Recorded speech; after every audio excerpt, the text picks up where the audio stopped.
সর্ষে বাটা দিয়ে যে পদ্মা মাছের ঝালটা হয় তারই রেসিপি আজকে আমি দেখাবো আপনাদের মাঝে। আমি অর্চনা, আপনারা দেখছেন অর্চনা রান্নাঘর। আজকে আমাদের রেসিপি হচ্ছে পদ্মা মাছের সর্ষে বাটা দিয়ে ঝাল। প্রথমে একটা খুব সিম্পল পেস্ট বানিয়ে নিতে হবে।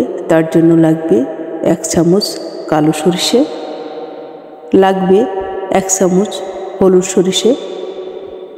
অল্প জল দিয়ে 15 থেকে 20 মিনিট ভিজে রাখবো। ভিজানো হয়ে গেলে ভালো করে ধুয়ে নেব। ভালো করে ধুয়ে নেওয়ার পর একে একে আদার টুকরো, কাঁচামরিচ, লবণ পরিমাণ মতো দিয়ে ভালো করে পাটায় পিষে একটা পেস্ট তৈরি করে নেব। পেস্ট তৈরি করার পর সরিষার তেল দিয়ে ভালো করে মেখে নেব, যাতে তিতা ভাবটা চলে যায়। তেল গরম হয়ে আসলে একে একে জিরা ফোড়ন দিয়ে কাঁচামরিচ, তেজপাতা দিয়ে একটু নেড়ে নিলাম।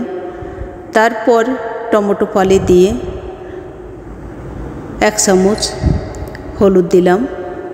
তারপর দিলাম এলাচ, জিরা, গোলমরিচ, আদা বাটা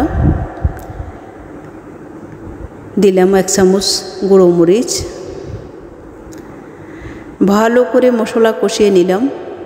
কষানো হয়ে গেলে বেটে রাখা সেই সর্ষে বাটাটা দিয়ে দিলাম। দেওয়ার পর ভালো করে কষে নিলাম।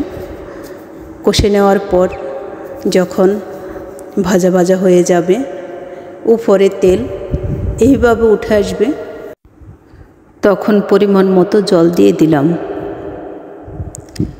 যতটুকু জল প্রয়োজন তাই। তারপর যখন একটু ভালো করে ফুটে আসবে, ভেজে রাখা মাছগুলো দিয়ে দিলাম। মাছগুলো দেওয়ার পর 5 মিনিট ফুটিয়ে নেব। ফুটিয়ে নেওয়ার পর আবারও একটু লবণ দিয়ে দিলাম, লবণটা বুঝে দিবেন। তারপর বাকি অর্ধেক সরিষা দিয়ে দিলাম, দিয়ে 2 পাশ দিয়ে ধরে একটু নেড়ে দিলাম, কারণ নরম মাছ তো ভেঙে যাবে। তারপর উপরে কিছু কাঁচা লঙ্কা দিয়ে দিলাম।